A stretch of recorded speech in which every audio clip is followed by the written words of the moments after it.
ఈరోజు నిన్న మనం ధ్యానించుకున్నాం కదా, అదే అంశము. ఎందుకు అనంటే అదే అంశం కంటిన్యూటీ వెళ్తే ఏంటంటే మనకున్న ఎన్నో లాట్ ఆఫ్ క్వశ్చన్స్ ఉంటాయి మన మైండ్లో. మనం మనుషులం కదా. బైబిల్ ఎప్పుడైతే సంపూర్ణంగా మనకు అర్థం కాదో కన్ఫ్యూజన్ ఏర్పడుతుంది. అంటే ఏది కరెక్ట్, ఏది తప్పు, ఇది అబద్ధము, ఇది నిజము అని ఒక కన్ఫ్యూజన్ అనమాట. అది ఎందుకు మనకు ఉంటుంది అంటే సాతాను క్రియేట్ చేస్తుందండి. మంచి మార్గంలో వెళ్తూ ఉన్నప్పుడు సాతాను పని ఏంటి అంటే ఆపేయడం. మొట్టమొదటి పని అదే. కాబట్టి నిన్న మనం చూసాము పరిశుద్ధమైన గ్రంథము 73 పుస్తకాల కలది. ఫస్ట్ నుంచి ఉన్న బైబిల్ గురించి మాట్లాడుకుంటే అసంపూర్ణమైన బైబిల్ ఎలా అయిందంటే ఇదిగో 7 పుస్తకాలు రిమూవ్ చేయడం ద్వారా అని మనం చూసాము. యేసు ప్రభువు వారి యొక్క మాటల్లో ఉన్నాయి. అయితే ఒక చిన్న ఎగ్జాంపుల్ చెప్తాను చూడండి. ఇప్పుడు ఫర్ ఎగ్జాంపుల్ నేనున్నాను, లేకపోతే మన కుటుంబంలో ఎంతోమంది ఉన్నారు. ఇప్పుడు మా అమ్మ ఉంది అనుకోండి. మా అమ్మకి అమ్మ ఉంది అంటే ఎవరు? మా అమ్మమ్మ. ఇంకా పూర్వీకులు అనమాట. అయితే మా అమ్మమ్మ ఒక విషయము మా అమ్మకు చెప్పింది. అయితే ఆ విషయం ఏం చేస్తుందంటే మా అమ్మ వచ్చి నాకు ఇంకొకలాగా చెప్పింది. నేనేం చేస్తానంటే రేపు పుట్టబోయే పిల్లలకి ఇంకొకలాగా చెప్తాను. ఎందుకు అనంటే ల్యాక్ ఆఫ్ నాలెడ్జ్, అంటే ఏమంటారు దాన్ని, సమయస్ఫూర్తి, లేకపోతే జ్ఞాన లోపము, లేకపోతే ఆ యొక్క విషయం పట్ల అవగాహన లేకపోవడం వల్ల నేనేం చేశానంటే అప్పుడు అంతవరకు ఎందుకండి. ఇప్పుడు మనం 19 మంది ఉన్నాము. 19 మందిలో 10 మంది జాయిన్ అయ్యారు, ఇంకో 9 మంది జాయిన్ అవ్వలేదు. అయితే ఈ 10 మంది ఏం చేశారంటే జాయిన్ అవ్వని 9 మందికి చెప్తూ ఉన్నారు ఏమంటే జ్యోత్స్న ఇలా బోధించింది ఈరోజు వాక్యం, అంటే దేవుడు చెప్పిన వాక్యం ఇలా చెప్పింది అని అన్నప్పుడు ఆ యొక్క ఎదుటి వ్యక్తి ఎవరైతే జాయిన్ అవ్వలేదో వాళ్ళు ఏమనుకుంటారంటే ప్రొటెస్టెంట్ గురించి ఆపోజిట్గా మాట్లాడింది అని ఫిక్స్ అయిపోతారు వాళ్ళు. ఎందుకు అని అంటే వాక్యం వినలేదు కాబట్టి. మనం నిన్న ఏం మాట్లాడుకున్నాం? ప్రొటెస్టెంట్స్కి విరుద్ధంగా కాదు, వాళ్ళందరినీ మనలో ఐక్యం చేసుకుందాం అంటున్నాను నేను. అర్థమవుతుందండి? అందరినీ దేవుడి యొక్క ప్రేమ దగ్గరికే తీసుకొద్దాము, దేవుడి యొక్క ప్రణాళిక దగ్గరికే తీసుకొద్దాం అనుకుంటున్నాం. థర్డ్ స్టెప్ ఆ యొక్క ఫైనల్ స్టెప్ ఏదైతే మనం వెయ్యాలి దేవుడు ఆశపడుతూ ఉన్నాడో ఆ స్టెప్ మనం ఎక్కాలి అని దేవుడు ఆశపడుతున్నాడు. అయితే ఓకే, ఎక్కకపోయినా పర్లేదా అంటే అవునండి పర్లేదు. ఎందుకు పర్లేదు అంటే దేవుడి యొక్క అనుగ్రహం ఉన్న వాళ్ళకే దేవుడు రివీల్ చేస్తాడంట దేవుడి చిత్తం ఏదైతే ఉందో అది. కాబట్టి ఎంతోమంది ఉంటారండి. ఎట్లా అంటే అన్యులు సైతము క్యాథలిక్స్కి వస్తారు. ఇప్పుడు మన నిర్మలాకు ఉన్నారు కదా, యెహోవా క్లినిక్ అని పెట్టాను నేను. ఆ అక్క అన్యురాలు కొన్ని సంవత్సరాల ముందు. ఇప్పుడు ఏ యొక్క సిచ్యువేషన్లో ఉందంటే కథోలిక శ్రీ సభలో ఉంది. ప్రొటెస్టెంట్కి వెళ్ళలేదండి, కథోలిక శ్రీ సభకు వచ్చింది. అయితే ఆ అక్క అన్యురాల నుంచి కథోలిక శ్రీ సభకు వచ్చిన తర్వాత ఆ అక్కకి ఎంతో మంది పరిచయం అయ్యారు. ప్రొటెస్టెంట్స్ వాళ్ళు పరిచయం అయ్యి ఇదిగో నువ్వు విగ్రహారాధన చేస్తున్నావు, క్యాలెండర్ల మీద ఫొటోస్ ఉన్నాయి అది తీసేయి, ఉన్న ఇంట్లో ఉన్న ఫ్రేమ్స్ మొత్తం తీసేయి అని చెప్తే ఆ అక్క ఒక కన్ఫ్యూజన్ అనమాట. ఎందుకు అనంటే క్లారిటీ లేదు కాబట్టి. కానీ దేవుడి యొక్క రూపము ఎందుకు మనం కొలుస్తూ ఉన్నాము అనంటే 2 ఎగ్జాంపుల్ నేను చెప్తాను. మన ప్రొటెస్టెంట్స్ చర్చ్లో, ప్రొటెస్టెంట్స్ చర్చ్ కాదు, ప్రొటెస్టెంట్స్ వాళ్ళు అనుకుంటున్న దేవాలయం అనుకుంటున్న వారి యొక్క ఆ యొక్క ఇళ్లలో ఏం పెడతారంటే క్రాస్ పెడతారండి, అంటే స్లీవా. ఓకేనా, స్లీవ. అయితే కథోలిక శ్రీ సభలో ఏం పెడతారంటే స్లీవ పైన దేవుడి రూపం ఉంటుంది. మరి స్లీవకి దేవుడి రూపానికి రెండిటికి మనం సపరేట్గా చేసి మాట్లాడుకుంటే ప్రొటెస్టెంట్స్ పెట్టిన స్లీవకి మీనింగ్ ఏంటంటే రిజరెక్టెడ్, అంటే దేవుడు పునరుత్థానుడయ్యాడు కాబట్టి స్లీవ పైన లేడు, ఇంకా పునరుత్థానుడయ్యాడు. అందుకనే వారు పెట్టిన స్లీవ పైన యేసుప్రభు వారి యొక్క రూపము ఉండదు. అదే కథోలిక శ్రీ సభకు వచ్చి మీరు చూస్తే రూపం ఉంటుంది. ఎందుకు అంటే మనమేం నమ్ముతామంటే దేవుడు నా కొరకై మరణించాడు, సాక్రిఫైస్, త్యాగం లేకపోతే ప్రేమ ఎక్కడిది? త్యాగం లేకపోతే దేవుడి యొక్క గొప్ప గొప్ప విషయాలు మనకి ఎలా అర్థమవుతాయి? ఇప్పుడు నేనున్నాను, లేకపోతే మీరున్నారు. రూప ఆంటీని తీసుకుందాం, లేకపోతే హైమావతి ఆంటీని తీసుకుందాం. వాళ్ళు చాలా ఏజ్డ్ ఆంటీ, వాళ్ళు 55-60+. ఇప్పుడు వాళ్ళ జీవితాలని వాళ్ళు సాక్రిఫైస్ చేయకపోతే, సాక్రిఫైస్ ఇన్ ద సెన్స్ వారి ఆరోగ్యాన్ని పక్కకు పెట్టి 3 AM లేసి 8 PM లేసి జాయిన్ అయ్యి అయ్యా నువ్వే ఉన్నావయ్యా నా యొక్క ఆరోగ్యం క్షీణించినా పర్లేదు తండ్రి అని ఒక త్యాగం చేస్తూ ఉన్నారు వాళ్ళు. ఆ త్యాగానికి ఉన్న పేరు ఏంటి అంటే సాక్రిఫైస్ ఇంగ్లీష్లో. అంటే అది చిన్న త్యాగమే కావచ్చు వేరే వాళ్ళకి. నన్ను అడిగితే నేను చెప్తానండి, నేను ఇంతవరకు ఎప్పటి నుంచి అయితే నాకు కన్సీవ్ అవ్వట్లేనో నేను కంప్లీట్గా వైద్యులపైన డిపెండ్ అయ్యాను. ఇంత ముందుకు 4.5 years 5 years నేను టాబ్లెట్స్ వాడాను. దాని తర్వాత దేవుడు నాకు చెప్పాడు ఇదిగో నువ్వు ఎవరిని నమ్ముతున్నావు అని. అయితే అయ్యా నేను నిన్ను నమ్ముతున్నాను అన్నాడు. అన్న తర్వాత కొంతమంది నాకు ప్రొటెస్టెంట్స్ వాళ్ళు సజెస్ట్ చేశారు ఏమని అనంటే నువ్వు టాబ్లెట్స్ కూడా వాడాలి, ఎందుకంటే దేవుడు డైరెక్ట్గా వచ్చి చెప్పడు కదా, కాబట్టి వైద్యులను కూడా నువ్వు నమ్మాలన్నారండి. కరెక్టే, ఓకే పర్లేదు అనుకుందాం. అయితే ఆంటీ హైమావతి ఆంటీ కొంచెం మ్యూట్లో పెట్టుకోండి ఆంటీ. అయితే ఇప్పుడు కొద్దిసేపు మనము డాక్టర్స్ గురించి మాట్లాడుకుందాం. బైబిల్లో ఉన్న వాక్యం గురించి మాట్లాడుకుంటే దేవుడు ఏమంటున్నాడంటే నేను వైద్యులకే పరమ వైద్యుణ్ణి అంటూ ఉన్నాడండి. మరి అది నెరవేర్చాడా? అమ్మ మరియ తల్లి కన్యగా ఉన్నప్పుడే గర్భం ధరించి అది నెరవేరిందా లేదా? ఇక్కడ ఉన్న మన ఈ లోకంలో ఐవీఎఫ్కి వెళ్ళండి, వేరే వేరే వాటికి వెళ్ళండి, పిల్లలు పుడతారు, తప్పు లేదండి. కానీ కథోలిక శ్రీ సభ ఏం చెప్తుంది తెలుసా అండి? దేవుడిచ్చే బహుమతి పిల్లలు, పుత్రులు. కీర్తనల గ్రంథంలో దేవుడిచ్చే బహుమతి 123వ అధ్యాయము 6వ వర్షం అనుకుంటా, దేవుడు అనుగ్రహించు బహుమానము పుత్రులు. అయితే నువ్వు ఇప్పుడు ఏం చేస్తున్నావు అంటే దేవుడి ప్రణాళికకి విరుద్ధంగా వెళ్ళి ఇంజెక్షన్స్ వేయించుకుంటూ ఉన్నావు. నీ యొక్క హస్బెండ్ స్పర్మ్ తీసుకొని ఇదిగో లోపల ఉన్న ఎగ్స్కి పొడిపించుకుంటున్నావు. అంటే నువ్వు ఏం చేస్తున్నావు అంటే literally you are going opposing the will of God. దేవుడి యొక్క చిత్తానికి మొత్తం నువ్వు లోబడకుండా మొత్తం రివర్స్ వెళ్ళిపోతున్నావు. ఏమని అంటే దేవుడు కాదు పుత్రులను ఇచ్చేది, హాస్పిటల్లో ఉన్న డాక్టర్లు. అవునా? మరి హాస్పిటల్లో ఉన్న డాక్టర్లు పుత్రులను ఇచ్చేదైతే మరి నువ్వు ఐవీఎఫ్కి వెళ్ళినప్పుడు ఎమ్మటే నువ్వు కన్సీవ్ అయ్యి డెలివరీ అవ్వాలి కదా. అది అవ్వట్లేదే. 9 months అయినాక 7 months అయినాక అబోర్షన్స్ అవుతున్నాయి కదా. హాస్పిటల్ ఎందుకు అవుతున్నాయి? There is no will of God. దేవుడి యొక్క చిత్తం లేదు. అందుకే మనం ఏం చేయాలంటే దేవుడి యొక్క త్యాగం మనం గుర్తుపెట్టుకోవాలి. ఏంటి ఆ త్యాగము? ఇదిగో కల్వరి నాథుడు కల్వరి గిరిలో చనిపోయాడు యేసు ప్రభుల వారు. అయితే మనం కరెక్ట్గా మాట్లాడుకుంటే యోహాను సువార్త ఒకసారి నేను చదువుతానండి, దయచేసి వినండి. యోహాను సువార్త 19వ అధ్యాయము 34వ వచనము. సైనికులలో ఒకడు ఆయన ప్రక్కను, ఎవరిని? యేసు ప్రభుల వారి యొక్క ప్రక్కను బల్లెముతో పొడిచెను, వెంటనే రక్తము నీరు స్రవించెను. ఏమైందంటే వెంటనే రక్తము నీరు స్రవించెను. అయితే ప్రొటెస్టెంట్ సహోదరులు ఏమనుకుంటారంటే రక్తము నీరు స్రవించింది, మనకి రక్షణ వచ్చేసింది, ఇంకా ఇప్పుడు రక్తము గురించి వాటి గురించి మాట్లాడాల్సిన అవసరం లేదు, రిజరక్షన్ అయ్యాడు కదా, దేవుడు అయ్యాడు కదా, ఇంకా అక్కడే మాత్రమే ఉందాం మనం. దేవుడు చేసిన సాక్రిఫైస్ మర్చిపోయారు, దేవుడు చేసిన ప్రతి పని మర్చిపోయారు, దేవుడు చేస్తున్న అద్భుతాలు. మళ్ళీ ఒకటండి, దేవుడు చేసిన అద్భుతాలు మాట్లాడతారు, దేవుడు రిజరక్షన్ అయ్యారంటారు, మరి ఆ యొక్క క్రాస్ పైన సింబల్ దేవుడి యొక్క రూపం ఉండదు, కానీ దేవుడు గాయాన్ని పొందాడు కాబట్టి మనకి స్వస్థత అంటారు. మరి ఆ గాయాలను నువ్వు ఎక్కడ చూపిస్తూ ఉన్నావు? అన్నిటికీ ఎలా అర్థమవుతుంది దేవుడి గాయాన్ని పొందాడని? సో ఆ యొక్క ఎక్స్ప్లెనేషన్ అనేది మనకి కథోలిక శ్రీ సభ అనేది బోధిస్తూ ఉందండి. అంటే నేను హైలైట్ చేయడం కాదు కానీ ఉన్న విజువల్ ఎఫెక్ట్ అని అంటారండి దీన్ని. కథోలిక శ్రీ సభ ఏదైతే మనకు చేస్తూ ఉందో దాని విజువల్ ఎఫెక్ట్ అంటాము. విజువల్ ఎఫెక్ట్ అంటే ఇప్పుడు మీ యొక్క తల్లిలో తండ్రి మరణించారు, ముసలి వాళ్ళు ఎవరో ఒకరు, మీ మనమరాలు వచ్చి నేను అడుగుతుంది, అమ్మ మీ అమ్మ ఎలా ఉంది? అమ్మమ్మ మీ అమ్మ ఎలా ఉండేది అంటే నువ్వేం చేస్తావు? ఫోటో దగ్గర తీసుకెళ్ళి అమ్మ ఇగో ఇలా ఉండేది మా అమ్మ అని అంటే, అయ్యో సేమ్ ఉన్నారు మీరిద్దరు, అమ్మమ్మ పోలికే నువ్వు కూడా అమ్మ అనేసి అంటారు. అంటే కేవలం ఈ లోకంలో జీవిస్తున్న ఆ యొక్క మనుషుల బొమ్మను చూసి, మనుషుల రూపాలను చూసే నువ్వు ఒక్కొక్కసారి ఆ యొక్క ఇయర్లీ వన్స్ దండలేస్తూ ఉంటావు, వారి యొక్క పేరు మీద ఎన్నో అన్నదాశ్రమాలకు వెళ్ళి ఫుడ్ పంచుతూ ఉంటావు.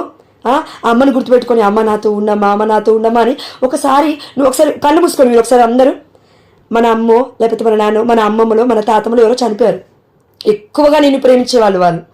అయితే నువ్వు జస్ట్ రియలైజ్ అది గుర్తు తెచ్చుకుంటూ ఉన్నావు, ఇమాజినేషన్ చేసుకుంటున్నావు, ఏడుపు రావట్లే. ఒక్కసారి వారి పటం ముందు రూపం ముందు వెళ్ళి నిలబడండి, కళ్ళు తెరిచి వాళ్ళ రూపం చూడండి, వాళ్ళ కళ్ళు చూడండి, వాళ్ళ యొక్క కట్టుదిట్టుబాట్లు ఏదైతే ఉన్నాయో అవన్నీ నీకు మెమరైజ్ అవుతాయి. అంటే నీ కళ్ళ ముందు మొత్తం తిరుగుతాయి. అంటే ఏమవుతుంది ఇక్కడ అంటే విజువల్ ఎఫెక్ట్.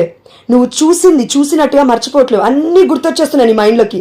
ఆ విజువల్ ఎఫెక్టే ఈ రోజున మనకి కథోలిక శ్రీ సభ బోధిస్తుంది. వాళ్ళే ఇదిగో ఇతను ఒక పునీతుడు, ఇదిగో అద్భుతాల పునీత అంతోని వారి చేతిలో బాలయేసు ఉన్నాడు. ఎందుకున్నాడు? ఇదిగో అద్భుతాల పునీత అంతోని వారు ఇలా గొప్పగా ప్రార్థించేదండి. అందుకే పునీత అంతోని వారి యొక్క జీవితాన్ని బట్టి, పరిశుద్ధతని బట్టి దేవుడు దర్శనాన్ని ఇచ్చాడు మనందరికీ. ఏంటి అంటే పునీత అంతోని వారి వలె నేను జీవించగలుగుతానా? దేవుడిలాగా కాదండి, అక్కడ వరకు వెళ్ళకండి, మీరు దేవుడి వరకు వెళ్ళకండి. మనం దేవుడిలాగా ఇప్పుడు లైఫ్ లాంగ్ మనం బ్రతికినా మనం దేవుడిలాగా జీవించలేం. ఎందుకంటే దైవ కుమారుడు కదా దిగొచ్చింది, మామూలు ఆర్డినరీ పర్సన్ కాదు, ఎక్స్ట్రాడినరీ పర్సన్ ఈ లోకానికి వచ్చింది. మనం కూడా ఎక్స్ట్రాడినరీగా దేవుడు మారాలనుకుంటున్నాడు కాబట్టి పునీతుల పుణ్య బాటలో మనం నడవాలి అని దేవుడి యొక్క బోధనలు చెప్తున్నాయి, కథోలిక శ్రీ సభ బోధిస్తుంది. అందుకే మనం కరెక్ట్గా ఆలోచిస్తే రూపము చూడగానే, నేను ఫర్ ఎగ్జాంపుల్ ఈరోజు జోష్నాని నేను చనిపోవాలనుకుంటూ అనుకుందాం. అయితే వెళ్తూ ఉన్నా రోడ్డు పట్టుకొని వెళ్తున్నా అక్కడ ఒక లేక్, ఏదో ఒక సముద్రమో ఏదో ఒకటి కనబడింది, వెళ్ళి సూసైడ్ చేసుకోవాలని ఆలోచించా. ఆ పక్క నుంచే వెళ్తున్నా ఒక ఆటోనో వెనుకనో ఏదో ఒక రూపం ఉంది, దేవుడిది యేసుప్రభుల వారిది ఉంది. నేను నిన్ను శాశ్వతమైన ప్రేమతో ప్రేమిస్తున్నాను అని ఇట్లా హగ్ చేసుకున్న పిగ్ అండి. అంటే ఏమంటే దాన్ని కౌగిలించుకున్న ఒక ఇమేజ్, ఒక రూపం అనేది అక్కడ కనబడ్డది నాకు. ఎమ్మటే నా డిసిజన్ మారిపోవచ్చు. ఎందుకు? నాకెవ్వరు లేకపోయినా నా తండ్రి నాతో ఉన్నాడు. ఆ యొక్క ఎఫెక్ట్ నీకు ఎవరిచ్చారంటే ఎవరో ఇవ్వలేదు, దేవుడే నీకు ఇచ్చాడు. ఆ సమయంలో ఒక రూపాన్ని నీ కళ్ళ ముందుకి ఇలా తీసుకొచ్చాడు. అప్పుడు మనకి మాటలు పనికిరావండి. మీరు చూడండి, నేను ఒక్కసారి డిసైడ్ అయ్యానంటే చనిపోవడానికి, ఏ మానవుడు వచ్చి కూడా చెప్తూ ఉంటే మనకి ఆ మాటలు బుద్ధి మాటలు ఎక్కువ. ఎందుకు? నీ మీద కూర్చుంది సాతాను ప్రియమైన బిడ్డ, లూసిఫర్ కూర్చున్నాడు, ఇంకా నీ వల్ల కాదు, నువ్వు చనిపో అంటాడు. దేవుడి రూపం నీ కళ్ళ ముందుకు వచ్చేంత వరకు నీకు అర్థం కాదు, ఇదిగో నేను కల్వరిలో నీ కోసం మరణించాను.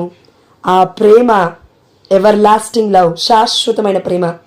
ఈ శాశ్వతమైన ప్రేమను నీవు క్రాస్ దగ్గరే ఆపేశావు, రూపం వరకు తీసుకురావట్లేవు. మరి దేవుడు పొందిన గాయాల చేత స్వస్థతని ఎలా ప్రకటిస్తూ ఉన్నావు? దేవుడి యొక్క రూపం లేనిది. మనమే చనిపోతే మనం అనుకుంటాం, అమ్మో నా బిడ్డలు, నా కొడుకులు నా రూపం ఎక్కడ మర్చిపోతారేమో, ఫ్రేమ్ కట్టించుకొని ఇంట్లో పెట్టుకోవాలి. మరి మనకే ఇంత గొప్ప వాల్యూ ఉంటే మరి సకల పునీతులు దేవుడి యొక్క రాజ్యములో, స్వర్గరాజ్యములో, అక్కడ పరలోక రాజ్యంలో ప్రార్థన చేస్తూ ఉన్నారని దర్శన గ్రంథం, మీరు అనుకుంటే ప్రకటన గ్రంథం చెప్తుంది. అయితే నిన్నటి టాపిక్కి కంటిన్యూషన్ అని చెప్పాను కదా.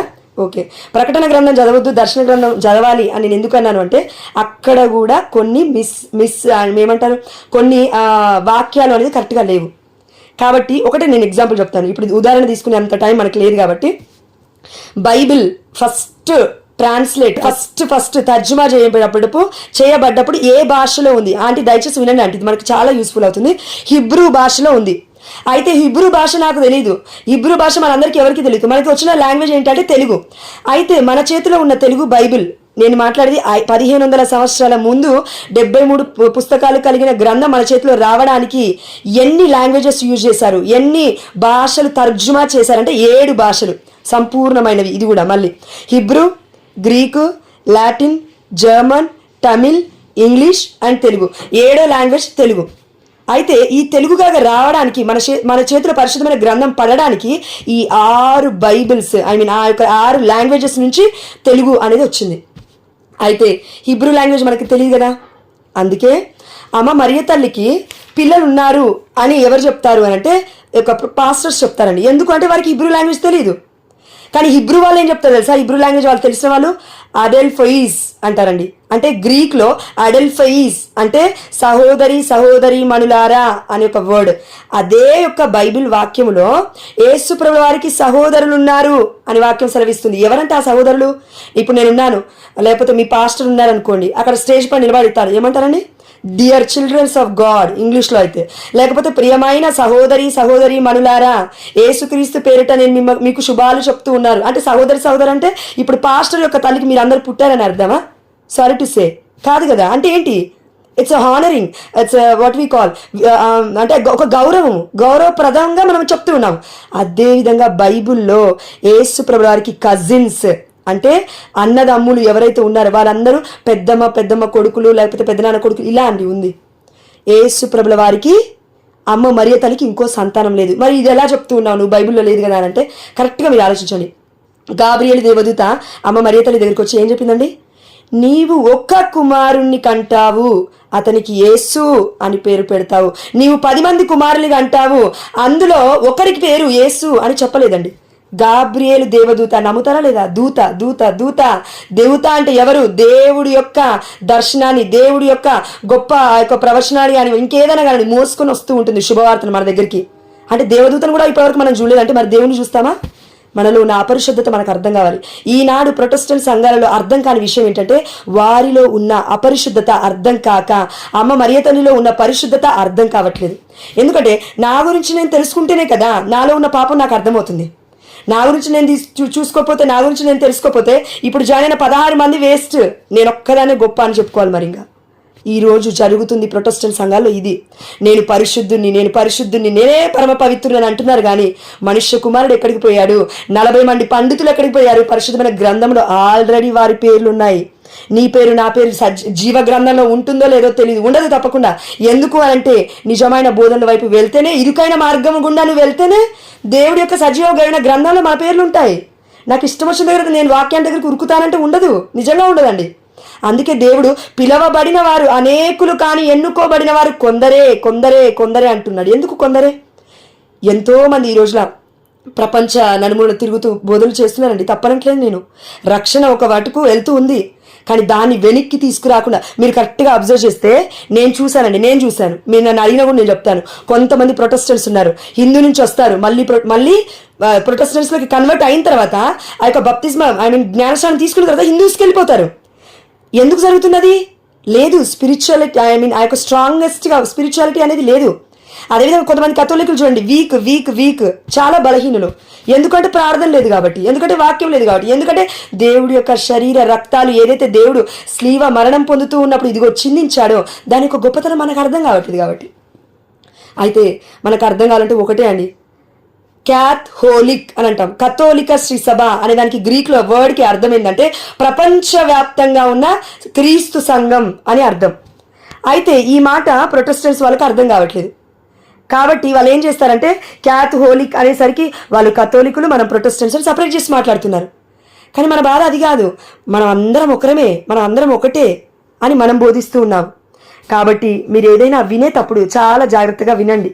ఎందుకంటే మనం వేరే వాళ్ళకి బోధించాలన్నా, మనం ఒకరికి చెప్పాలన్నా మనకి జ్ఞానం ఎంతో అవసరం. అది దేవుడిస్తే తప్ప మనకి జ్ఞానం రాదండి, నిజము, అది నిజము. కాబట్టి దేవుడిని అడుగుదాం, అయ్యా అమ్మ మరియ తల్లి గురించి ఇదిగో మనం ఎవరిని అడోర్ చేయట్లేమండి, మళ్ళీ ఒకసారి చెప్తున్నాను, మనం ఎవరిని ఆరాధించట్లేము, కేవలం దేవుడికి మాత్రమే ఆరాధన, దేవుడు మాత్రమే మన ఆరాధనకి అర్హుడు. అమ్మ మరియ తల్లిని మనం వెనరేట్ చేస్తున్నాము, అంటే గౌరవిస్తూ ఉన్నాము. కళ్ళ ముందున్న పాస్టర్ దగ్గర కాలు పట్టుకుంటూ ఉంటాము, ప్రీస్ట్ దగ్గరికి వెళ్ళి కాలు పట్టుకుంటూ ఉంటాము. మరి పరలోక రాజ్యంలో ఉన్న వాళ్ళకి కాలు పట్టుకుంటే ఏమవుతుంది? తప్పవుతుందా? దేవదూత దగ్గరికి వెళ్ళి దర్శన గ్రంథంలో యోహాను గారు దేవదూత మీద కాళ్ళ మీద పడ్డారండి. పడంగా అయ్యోయ్యోయ్యో నేను దేవుణ్ణి కాదు, నువ్వు నన్ను అడోరు చేయొద్దన్నాడు.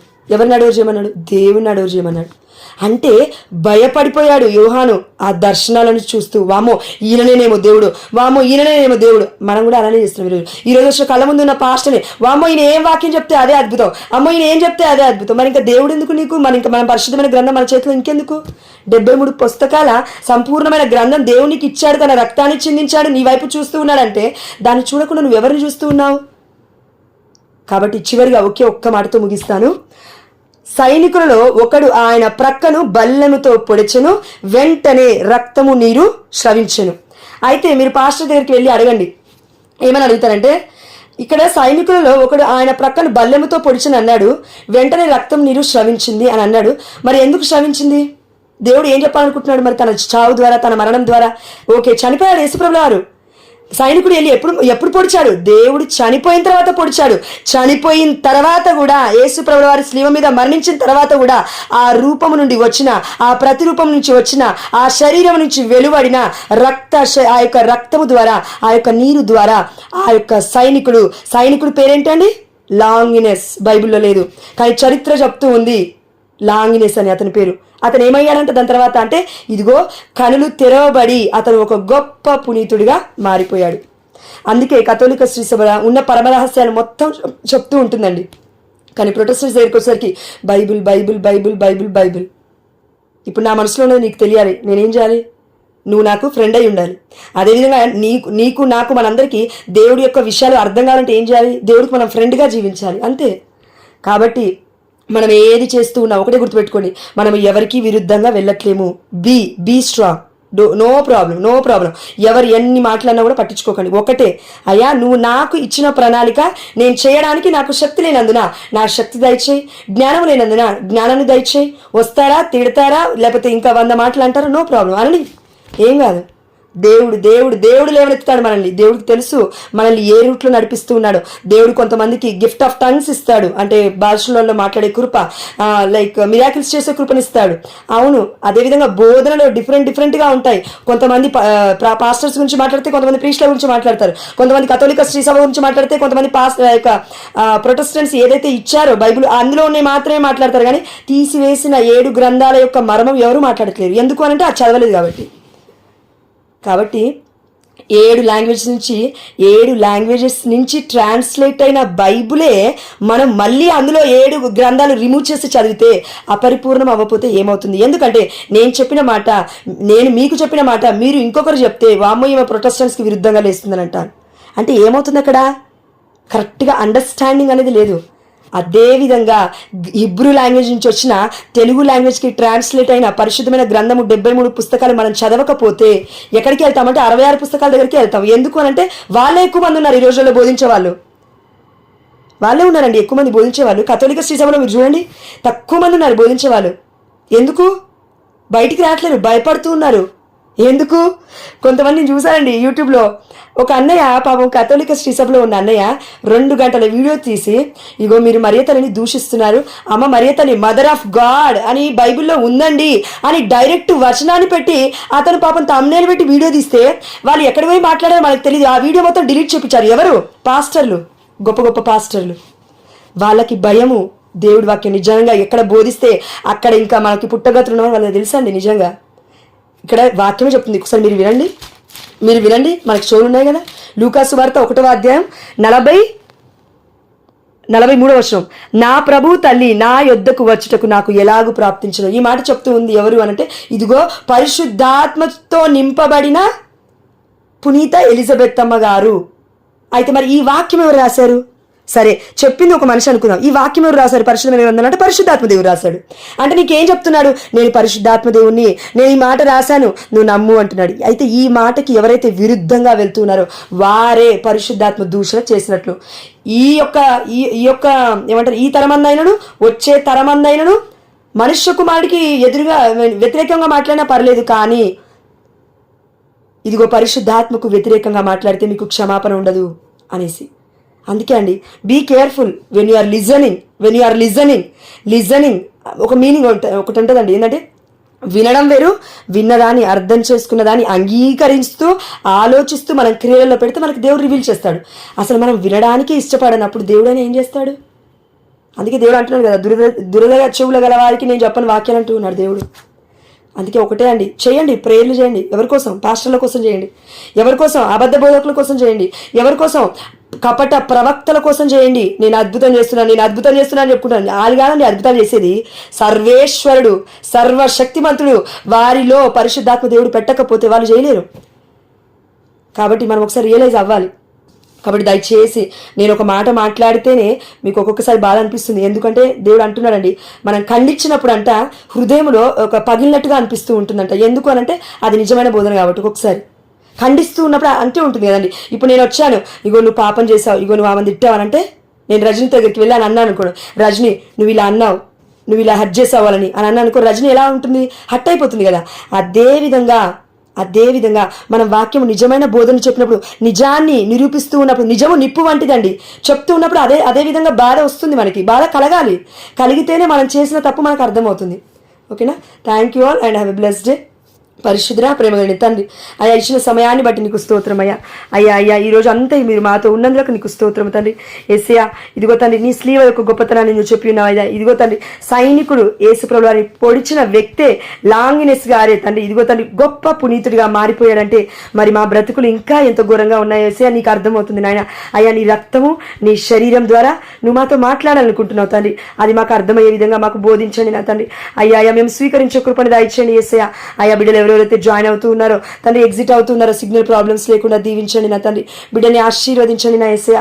అయ్యా నీ వాక్యం సెలవిస్తుంది, ఇదిగో నేను ఈ లోకానికి వచ్చింది నిజాన్ని బోధించడానికి, సత్యాన్ని బోధించడానికి. ఇదిగో అబద్ధ బోధనను నేను ఖండించడానికి అంటూ ఉన్నావు యేసయ్యా, సరిదిద్దడానికి అంటూ ఉన్నావు తండ్రి. మాకు సరిదిద్దుకునే మనసును దయచేయండి అయ్యా. అయ్యా మేమే జ్ఞానవంతులం అని అనుకోకుండా అయ్యా ఒకసారి చూడయ్యా. అయ్యా నీ బిడ్డని చూడయ్యా. అయ్యా దయచేసి ఒక్కసారి చూడు తండ్రి, మాకు జ్ఞానం లోపిస్తున్నదయ్యా. అయ్యా జ్ఞానాన్ని దయచేయండి అయ్యా బిడ్డలకి. అయ్యా ఇగో తండ్రి, గర్జించు సింహము వలె తండ్రి సాతాను తిరుగుతూ ఉన్నాడు ఆయన, ఈ లోకాధిపతి. ఎవరిని మృంగుదునా అని తండ్రి దేవా నీ దగ్గర నుంచి దూరం చేయడానికి ఒక్క కారణం నాయన, ఎప్పుడైతే నువ్వు మాలో నివసించవో, ఎప్పుడైతే నీ రక్తము, నీ శరీరము తండ్రి ఏదైతే మేము భుజించమో తండ్రి, మాకు స్పిరిచువల్ గ్రోత్ ఉండదు నా తండ్రి. స్పిరిచువల్గా మేము బలపడలేము నాయన, పడిపోతూ ఉంటాము యేసయ్యా. జ్ఞానం అనేది లోపిస్తుంది తండ్రి. ఎప్పుడైతే నీ యొక్క శరీరము, రక్తము మేము స్వీకరిస్తామో అప్పుడు మీ శరీరం యొక్క గొప్పతనం మాకు అర్థమవుతుంది నాయన. ఇది నిజం తండ్రి, నేను అనుభవించాను తండ్రి. నేను ఎప్పుడైతే నీ చర్చికి వచ్చి అయ్యా నిన్ను అడిగానో నీ గురించి నాకు చెప్పమని, అప్పటి నుంచే ఈ వాక్యం నువ్వు నాకు చూపిస్తూ ఉన్నాయ్యా. అయ్యా నాది ఈ జ్ఞానం నాది కాదు నా తండ్రి, అది కంప్లీట్గా పరిశుద్ధాత్మ దేవుడు మీరు నాకు అనుగ్రహిస్తున్న గొప్ప కృపనైనా, అందుని బట్టి మీకే సమస్త ఘనత మహిమ చెల్లిస్తూ ఉన్నాను తండ్రి. అయ్యా ఈ సమయంలో మమ్మల్ని మా జీవితాన్ని మీకు సమర్పిస్తూ ఉన్నాను. ఎంతమంది బిడ్డలైతే ఈ సమయంలో తండ్రి నాతో పాటు ఏకీభవిస్తూ ఉన్నారో యేసయ్య, ఆయా బిడ్డలందరినీ తండ్రి ఇదిగో తండ్రి నా 2 చేతులు ఎత్తి నా తండ్రి ఇదిగో నా తండ్రి ఇగో మీకు సమర్పిస్తున్నాను తండ్రి. ఈ సమయంలో పరలోక రాజ్యము తెరవబడినగా కన తండ్రి, పరలోక వాకిళ్లు తెరవబడినగా కన తండ్రి, పరలోక ద్వారాలు తెరవబడినగా కన తండ్రి. ఇదిగో తండ్రి సకల పునీతుల మధ్యస్థ ప్రార్థన ద్వారా, సకల దేవదూతల మధ్యస్థ ప్రార్థన ద్వారా దేవా యేసయ్య తండ్రి మీ యొక్క కృపానుగ్రహం మా పైకి వచ్చినగా కనైనా మీ యొక్క దివ్య జ్ఞానముతో మేమందరం నింపబడుదు గాకన తండ్రి. అవును యేసయ్య, అవును తండ్రి, యేసు నామములో తండ్రి నేను నిన్ను దీవించున్నాను తండ్రి. యేసు నామములో ప్రతి ఒక్క బిడ్డ జ్ఞానము దీవించబడినగా కన తండ్రి. ఇదిగో తండ్రి కథోలిక శ్రీ సభలో ఉన్న నిజంగా మేము నేర్చుకునే కృపను దయచేయండి అయ్యా. అయ్యా అయ్యా మేము బ్రతికి ఉన్నప్పుడు ఆయన ఒక మాట అంటున్నావయ్యా, తల్లిదండ్రుల్ని దూషిస్తే ఇదిగో వారికి పుట్టగతులు ఉండవంటున్నావు యేసయ్య. అలాంటిది నాయన పరలోక రాజ్యంలో ఉన్న తల్లిని దూషిస్తే ఎలా అయ్యా మేము? అయ్యా పరలోక రాజ్యంలో ఉన్న పునీతులు మేము దూషిస్తే ఎలా అయ్యా? కళ్ళ ముందున్న పాస్టర్లని ఒక మాట అంటేనే అమ్మో నాకేమవుతుందో అని భయపడతామయ్యా. మరి పరలోక రాజ్యంలో ఉన్న నీ వస్తువులు నిజమైనవి తెలుసుకునేటప్పుడు నా తండ్రి అయ్యా నిజమైన బోధనలు తెలుసుకోవాలి కదా యేసయ్య. అయ్యా మాకు నేర్పించండి నా తండ్రి. అయ్యా మేము పాపం కట్టుకుంటూ ఉంటాము తండ్రి. అవును యేసయ్య, కానీ మేము మరలా తిరిగి పాపంలో పడిపోకుండా ఉండుటకు మాకు శక్తి లేనందున నిన్ను అడుగుచూ ఉన్నామయ్యా. పరలోకనాథుడా, పరమ తండ్రి, మా యేసయ్య సర్వేశ్వరుడు నీవెక్కడే తండ్రి. అయ్యా నువ్వు మాత్రమే అద్భుతాలు చేయగలవాడు నా తండ్రి. ఆ అద్భుతం నా తండ్రి ఇదిగో తండ్రి నిజమైన సువార్త ఎక్కడైతే ప్రకటించబడుతుందో అక్కడ నువ్వు అడగకపోయినా అద్భుతాలు జరుగుతా అంటే అంటున్నావు తండ్రి. యేసు నామములో విన్న ప్రతి ఒక్క కుటుంబంలో దేవా అద్భుత కార్యములు జరుగునుగా కదా తండ్రి. జరగబోతున్నలకు నీకు స్తోత్రం యేసయ్య. అవును తండ్రి, వారి యొక్క హృదయాలు మారుతూ ఉన్నాయంటే దానికి అర్థం తండ్రి ఇదిగో జీవితంలో మార్పు స్టార్ట్ అయిందని అర్థం తండ్రి.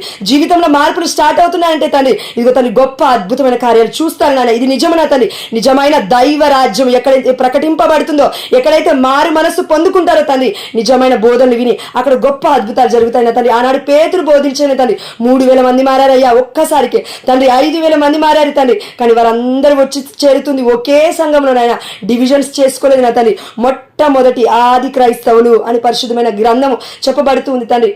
అయ్యా డివిజన్స్ చేసుకున్నారని దీవించండి నాయన. వారికి కూడా జ్ఞానాన్ని దాయిచ్చండి తండ్రి. ఆ బిడ్డలు కూడా మాలో ఐక్యమయ్యే కృపణ దాయిచ్చండి. మాలో కాదు తండ్రి నీ శరీరములో ఐక్యమయ్యే కృపణ దాయిచ్చండి. ఇదిగో తండ్రి కథోలిక శ్రీ సభ క్యాథోలిక్ అనంటే ప్రపంచవ్యాప్తంగా ఉన్న క్రీస్తు సంఘం అని అర్థమయ్యా. కానీ ఈరోజు ప్రొటెస్టెంట్ సహోదరులు చెప్తున్నారు అది కథోలిక శ్రీ సభ, అది వేరు, ప్రొటెస్టెంట్స్ మనం వేరు అంటున్నారు తండ్రి. కానీ కథోలిక శ్రీ సభ అంటేనే ప్రపంచవ్యాప్తంగా ఉన్న క్రైస్తవులు అని చెప్పబడుతుంది. అంటే ఈ క్రైస్తవులోకి వారు చెందిన వారు కాదని చెప్పుకుంటున్నారు యేసయ్య. ఆయా బిడ్డని క్షమించి తండ్రి, బిడ్డని దీవించిన తండ్రి, బిడ్డలకి నేను జ్ఞానము కలిగిన మాటలను వారికి దయచేయమని మిమ్మల్ని అడుగుచున్నాను యేసయ్య. అయ్యా లేవనెత్తండి నాయన, కథోలికల్ని లేవనెత్తండి నాయన, బోధకుల్ని లేవనెత్తండి తండ్రి, ప్రవక్తల్ని లేవనెత్తండి నా తండ్రి. ఇదిగో తండ్రి ఎక్కడైతే ప్రీస్టులు నా తండ్రి చర్చ్ లో ఉండి అక్కడికక్కడికే బోధిస్తూ ఉన్నారు తండ్రి, ఎవరైతే నా తండ్రి బిడ్డలు ప్రీస్ట్ల కింద ఉంటున్నారు అయ్యా, ముఖ్యంగా తండ్రి గురువులకి తండ్రి రెస్పెక్ట్ ఇస్తూ ఉన్నారు తండ్రి, పేతురికి ఇచ్చిన విధంగా తండ్రి వారికి రెస్పెక్ట్ ఇస్తూ ఉన్నారు తండ్రి. అలాంటి బిడ్డని లేవనెత్తండి అయ్యా, అలాంటి బిడ్డని లేవనెత్తండి తండ్రి. దేవా గురువు ఆశీర్వాదం తండ్రి, మీ ఆశీర్వాదం. ఎందుకంటే ప్రధాన యాజకుడు అని వాక్యం సెలవిస్తుంది తండ్రి. వాళ్ళు పెళ్లిళ్ళు చేసుకోరు నాయన, ఏ పాపం వారికి అంటది తండ్రి. వారు తండ్రి ఇదిగో తండ్రి వారు మీకోసం బ్రతుకుతూ ఉన్నారు నాయన. ఆనాడు తండ్రి ఏ విధంగా అయితే మెల్కీసెదెకున తండ్రి పరిశుద్ధమైన గ్రంథంలో ఒకేసారి కనబడ్డాడు తండ్రి, అబ్రహామును ఆశీర్వదించాడు. అంటే యేసయ్య గురువు ప్రవక్తని ఆశీర్వదించాడు. అంటే తండ్రి ప్రవక్త గురువుని ఆశీర్వదించలేదు తండ్రి. అంటే ఎంత పెద్ద ప్రవక్త అయినా గురువు కింద ఉండాల్సిందే యేసయ్య, గురువు ఆశీర్వాదం కావాల్సిందే నా తండ్రి. అదే విధంగా యేసయ్య మమ్మల్ని అందరినీ ఆశీర్వదించండి అయ్యా. నీవే మాకు గురువు నా తండ్రి, నీవే మా ప్రధాన యాజకుడు నా తండ్రి, నీవే నా తండ్రి మాకు సమస్తాన్ని సమకూర్చువాడు తండ్రి. యేసయ్య మాకు సమస్తాన్ని అర్థం చేసుకునే జ్ఞానాన్ని దయచేయండి, ప్రేమించే కృపను దయచేయండి. ఇదిగో తండ్రి సమస్తాన్ని చూడు, సమస్తాన్ని గ్రహించు. అంతా అర్థం చేసుకున్న తర్వాత అర్థం కాకపోతే మళ్ళీ నన్ను అడుగంటూ ఉన్నావు యేసయ్య, అడిగే కృపను దయచేయండి తండ్రి. అందుకే మత్తయి సువార్త 7:7 వాక్యం సెలవిస్తుంది తండ్రి. అయ్యా మాకు ఈ వాక్యం అర్థం కావాలి. మత్తయి 6:33లో మీరన్నమాట ఇదిగో నా నీతిని నా రాజ్యాన్ని వెతుకుడు అంటున్నావు తండ్రి. ఆ నీతి మాటలు మాకు అర్థం కావాలైనా, ఆ రాజ్యంలో ఉన్న గొప్ప గొప్ప వస్తువుల గురించి మాకు అర్థం కావాలి తండ్రి. దాని తర్వాత ఉన్న వాక్యమే 7వ అధ్యాయం 7వ వచనంలో నువ్వు సెలవిస్తున్నావు, అడుగుడి మీకు వసగబడుతుంది, తట్టుడి మీకు తెరవబడుతుంది, వెతుకుడి మీకు దొరుకుతుంది అంటున్నావు తండ్రి. అంటే దానికి మీనింగ్ ఏంటంటే ఈ లోక వస్తువుల గురించి అడగమని నువ్వు చెప్పట్లేవు నా తండ్రి. ఇదిగో తండ్రి పరలోక రాజ్యంలో ఉన్న దాగి ఉన్న పరమ రహస్యాలను నువ్వు అడగమంటూ ఉన్నావు అయ్యా. అడుగుతూ ఉన్నాము అయ్యా, కనికరించు మా పయ్యా, అయ్యా మా పైన కృప చూపించు అయ్యా, దయమైన మా పైన దయని చూపించు నా తండ్రి. ఇదిగో తండ్రి మా నోటిని ముట్టిన తండ్రి అద్భుతాల పునీత అంతోని వారి మధ్యస్థ ప్రార్థన ద్వారా మేము అడుగుతూ ఉన్నామయ్యా. మా నోటిని ముట్టయ్యా, మా నాలుకను ముట్టయ్యా, నాలుక ప్రవచించే శక్తిని దాయిచేయండి, నాలుక బోధన చేసే శక్తిని దాయిచేయండి తండ్రి. ఇదిగో తండ్రి బైబుల్ చూసి కాదు నైనా, చూడకుండా చెప్పేంత గొప్ప జ్ఞానము యేసు నామములో మా అందరిపైకి ఆ గొప్ప ఆత్మ దిగి వచ్చింది కాక నా తండ్రి. లాంగ్వేజ్ అవసరం లేదు నా తండ్రి, అయ్యా మేము నేర్చుకునే కృపను అదే విధంగా నా తండ్రి చూడకుండా నా తండ్రి ఎక్కడ ఎవరైనా సరే నా తండ్రి. ఇగో తండ్రి ప్రొటెస్టెంట్స్ రెడీగా ఉంటారు, ఒక వాక్యం తీసుకొస్తారు, దేవుడు ఇలా అన్నాడు కదా అంటారు తండ్రి, నేనే మార్గం అంటారు, దాని తర్వాత సత్యము జీవం మర్చిపోతారు తండ్రి. వారికి అర్థం కావట్లేదు నాయన తండ్రి, కానీ తిరిగి నా తండ్రి మాట్లాడే కృపను మాకు దయచేయండి, తిరిగి జ్ఞాన బోధనలు చేసే కృపను దయచేయండి. అలాంటి జ్ఞానం ఇప్పటివరకు చాలా కొంతమందికి ఉంది నా తండ్రి. పునీతులు ఎంతో మంది కథోలిక శ్రీ సభలో మరణించారయ్యా, వారిని కూడా మేము ఇప్పుడు తలుస్తున్నా అంటే దానికి కారణం ఏంటంటే నిజమైన బోధనలు చేసిన వారికే నీవు అంత ఘనత ఇస్తావు, అంత మహిమ ఇస్తావు. ఇదిగో తండ్రి నీ వాక్యం సెలవిస్తూ ఉంది, నన్ను మహిమపరచువాడిని నేను మహిమపరుస్తా అంటున్నావు తండ్రి. అమ్మ మరియ తల్లి ఈ లోకంలో ఉన్నప్పుడు మిమ్మల్ని మహిమపరిచింది కాబట్టి అమ్మ మరియ తల్లిని తండ్రి ఇదిగో పరలోక రాజ్యంలోకి తీసుకెళ్లి మహిమపరిచినారు. అదేవిధంగా పీటర్ని తండ్రి ఇదిగో పరలోకపు తాలపు చోలిస్తూ ఉన్నావన్నా తండ్రి. ఈ లోకంలో ఉన్నప్పుడు పేతురు గారు మిమ్మల్ని మహిమపరిచాడు కాబట్టి పరలోక రాజ్యపు తాలపు చెవులు కూడా తండ్రి పీటర్కి మీరు ఇచ్చినారు దేవా, అందుని బట్టి మీకు స్తోత్రం. అదేవిధంగా మేము నిజమైన బోధనల కోసం బ్రతికితే హతసాక్షులుగా మారిపోయిన వాళ్ళు ఎంతో మంది ఉన్నారయ్యా కథోలిక శ్రీ సభలో. బిడ్డలు రక్తాన్ని చెందని కొంతమంది హతసాక్షులు అయ్యా, మాలో ఉన్న తగ్గింపు అయ్యా ప్రొటెస్టెంట్ సహోదరులకి దయచేయమని మనం అడుగుచున్నాము. యేసయ్యా నీలో ఉన్న తగ్గింపు నాయన, నీలో ఉన్న మహిమ నా తండ్రి, నీలో ఉన్న కృప నా తండ్రి, నీలో ఉన్న జ్ఞానం నాయన, నీలో ఉన్న సమస్తము బిడ్డలకి దయచేయండి. అప్పుడైనా అర్థం చేసుకుంటారేమో యేసయ్యా, అప్పుడైనా బిడ్డల్ని సత్యమైన వాక్యంలోకి నడిపిస్తారేమో తండ్రి. అందుని బట్టి నీకు స్తోత్రమయ్యా. అయ్యా మేము ఎవరికి విరుద్ధంగా వెళ్ళట్లేము నా తండ్రి, నీకు తెలుసు నాయన, నీకు తెలుసు నాయన, నీకు తెలుసు నా తండ్రి. ఇదిగో తండ్రి ముమ్మారి పేతురుని అడిగావు నాయన, ఏమని అడిగావంటే నువ్వు నన్ను ప్రేమిస్తున్నావా అన్నావు. ఎందుకు అడిగావంటే నిన్ను దూషిస్తారు, నిన్ను తిడతారు, నిన్ను కొడతారు, నువ్వు అసత్య బోధనలు చేస్తూ ఉన్నావని అంటారు, ఇదిగో జైలుకు కూడా తీసుకెళ్తారు. కానీ పేతురు అన్నమాట అయ్యా నేను నిన్ను ప్రేమిస్తున్నాను 3 సార్లు అన్నాడయ్యా. ఎందుకు అన్నాడంటే 3 సార్లు బొంకాడు తండ్రి నువ్వెవరో తెలియదని. అదేవిధంగా ఈనాడు కథోలిక శ్రీ సభ కాకుండా ఎవరైతే ప్రొటెస్టెంట్ సంఘాలు ఉన్నారో తండ్రి వారికి నీ శరీరం రక్తం విలువ తెలియట్లేదు నాయన, నిన్ను మర్చిపోయారు తండ్రి. ఆ రక్తం విలువ తెలియట్లేదు, ఆ శరీరం విలువ తెలియట్లేదు, ఆ రూపం యొక్క విలువ తెలియట్లేదు నా తండ్రి. ఆయా బిడ్డలు క్రాస్ క్రాస్ క్రాస్ అని అంటూ ఉన్నారు తండ్రి. ఆ క్రాస్ కూడా ఒకవేళ వాళ్ళు చేస్తున్నది ఐడిల్ వర్షిప్, విగ్రహం అయితే క్రాస్ కూడా పెట్టదు కదా తండ్రి. మరి క్రాస్ ఎందుకు పెడుతున్నారు తండ్రి? అది వుడ్తో చేయబడింది, చెక్కతో చేయబడింది, మరి అది కూడా విగ్రహం అవ్వాలి కదా నాయన.